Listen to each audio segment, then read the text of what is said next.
தொடர்ந்து இது குறித்து பேசுவதற்காக இந்து மக்கள் கட்சியின் நிறுவனர் திரு அர்ஜுன் சம்பத் அவர்கள் நம்மோடு இணைப்பில் இணைந்திருக்கிறார். அவரிடம் பேசலாம். சார், இணைப்பில் வந்தமைக்கு நன்றி.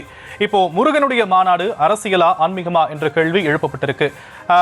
தமிழக அரசு நடத்தக்கூடிய மாநாட்டுக்கும் நீங்க நடத்தக்கூடிய இந்த மாநாட்டுக்கும் என்ன வித்தியாசம்? முருக பக்தர்கள் ஒன்றிணைய வேண்டிய அவசியம் ஏற்பட்டிருக்கிறது.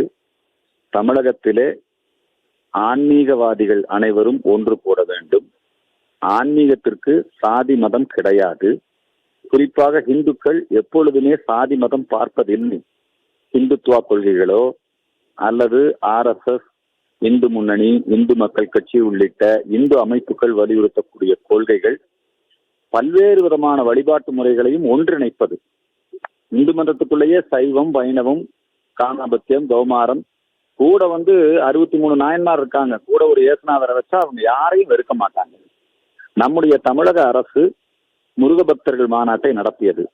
அதற்கு ஒரு பெரிய நிர்பந்தம் ஏற்பட்டது. என்ன காரணம்னா, நம்முடைய தமிழகத்துல கந்தசஷ்டி கவசம் இழிவுபடுத்தப்பட்டது.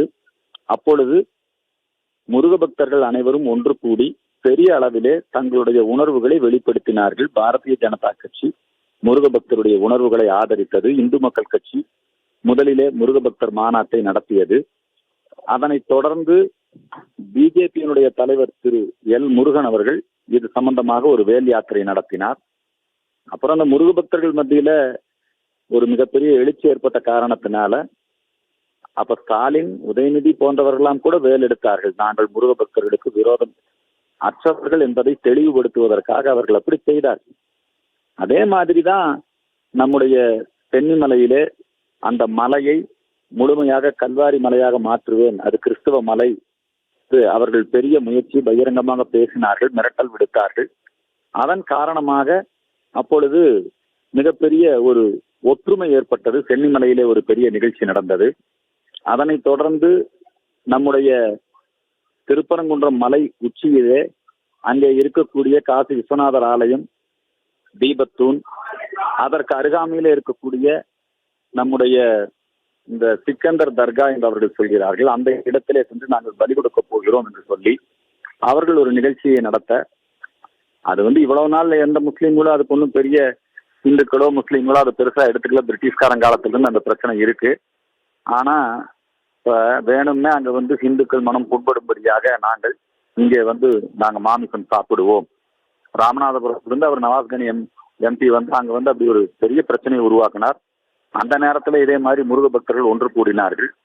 இப்படி தமிழகத்திலே முருக பக்தர்கள் அவர்களுடைய மத உணர்வு, சமய உணர்வு, பக்தி உணர்வு புண்படுத்தப்படுகிற பொழுது, நம்முடைய அறுபடை வீடுகள், கோயில்கள் ஆக்கிரமிப்புக்கு உள்ளாகிற பொழுது, பக்தர்களுக்கு அநீதி இழைக்கப்படுகிற பொழுது, இப்படி முருக பக்தர்கள் ஒன்று கூடுவது இது அரசியலோடு தொடர்புபடுத்தி பார்க்க வேண்டியதில்லை.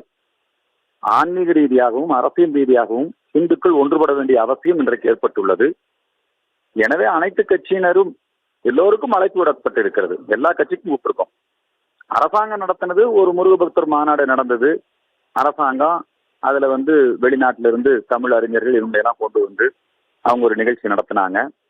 அந்த நிகழ்ச்சி பாத்தீங்கன்னா முருக பக்தருடைய ஒற்றுமையை சிதைக்கக்கூடிய வண்ணம் சுக்கி சிவம் போன்றவர்கள் முருகன் வேற, கண்டம் வேற, பழனிமலை முருகன் கோயில்ல கொடிமரம் இல்லை, அப்படி நம்முடைய இந்து சமய ஆன்மீகத்துக்குள்ள குழப்பத்தை ஏற்படுத்தக்கூடிய வகையில தான் இருந்தாங்க. இவங்க சனாதன ஒழிப்பு மாநாடு நடத்தினாங்க. அதே மாதிரி அறநிலையத்துறை அமைச்சரே கிறிஸ்துவ நிகழ்ச்சியில கலந்து கொண்டு அல்லேலுயா என்றெல்லாம் சொன்னார். அவங்கெல்லாம் அப்படி ஒரு விழிப்புணர்வோடு இருக்கும்போது, அவங்க கொள்கைகளை திணிக்கிற பொழுது முருக பக்தர்கள் ஒன்று மாநாடு நடத்துவது என்பது இப்பொழுது காலத்தின் தேவை. இதுக்கு அரசியல் சாயம் பூச வேண்டியதில்லை. அதுவும் இல்லாம இப்ப நீதிமன்றம் இப்ப என்ன சொல்லுதுன்னா, அரசு எவ்வளவு இடையூறு ஏற்படுத்துங்க. நீதிமன்றத்துல அவங்க என்ன சொல்றாங்கன்னா, நீங்க அறுபடை வீடுகள் மாடல் அங்க வைக்கக்கூடாது அப்படின்னு சொல்லி நீதிமன்றத்துல போய் இப்போ காவல்துறை எதிர்ப்பு தெரிவிக்கிறார்கள். இந்த மாநாட்டுல ஏதாவது குழப்பத்தை ஏற்படுத்தணும் அப்படின்னு அவங்க ஒரு முயற்சி எடுக்கிறாங்க. இதையெல்லாம் தாண்டி சுமார் 5 லட்சம் பேருக்கு மேல பங்கெடுத்துக்குவாங்க. இந்தியா முழுக்க இருந்து ஆன்மீகவாதிகள் வருகிறார்கள். குறிப்பாக யோகி ஆதித்யநாத், பவன் கல்யாண், இவங்கெல்லாம் முருக பக்தர்கள் தான். முருகன் வெறும் நம்முடைய தமிழகத்திலே மட்டுமல்ல, இந்தியா முழுக்க உலகெங்கிலும் இருக்கக்கூடிய கோடான கோடி இந்துக்களால் வழிபடக்கூடிய ஒரு கடவுள். அவருடைய முருக பக்தி, அந்த முருக பக்தர்கள் அதன் மூலமாக ஒரு ஒன்றிணைவது, நம்முடைய இந்து சமய மக்களுக்கு மத்தியிலே ஒரு ஒற்றுமை ஏற்படுத்துவது, நம்முடைய இந்து சமயம் இழிவுபடுத்தப்படுகிற பொழுது, ஆக்கிரமிப்புக்கு உள்ளாகிற பொழுது, மதமாற்றங்கள் நடந்து இந்துக்களுடைய அந்த கலாச்சாரம் பண்பாடு பாதிக்கப்படுகிற பொழுது அதை பாதுகாக்க வேண்டிய பொறுப்பு அனைவருக்கும் இருக்கிறது. எனவே இது ஒரு பக்தி மாநாடாகத்தான் நடக்கிறது. பக்தி படைத்தவர்களை உள்ளவர்களாக மாற்ற வேண்டும் என்பதுதான் இந்த மாநாட்டின் நோக்கம். நடைபெறக்கூடிய திராவிட மாடல் அரசு, குறிப்பாக அறநிலையத்துறை அமைச்சர் என்னங்கிறாருன்னா சங்கிகளின் மாநாடுங்கிறாரு. அவருடைய விமர்சனத்தை நம்ம ஒரு விமர்சனமா எடுத்துக்குவோம். முருகப்பெருமானே சங்கிதான், சிவபெருமானே சங்கிதான், சங்கம் வைத்துத்தான் தமிழகம் சங்கிகளுடைய பூமி தான், சங்கம் வைத்துத்தான் தமிழ் வளர்த்தார்கள்.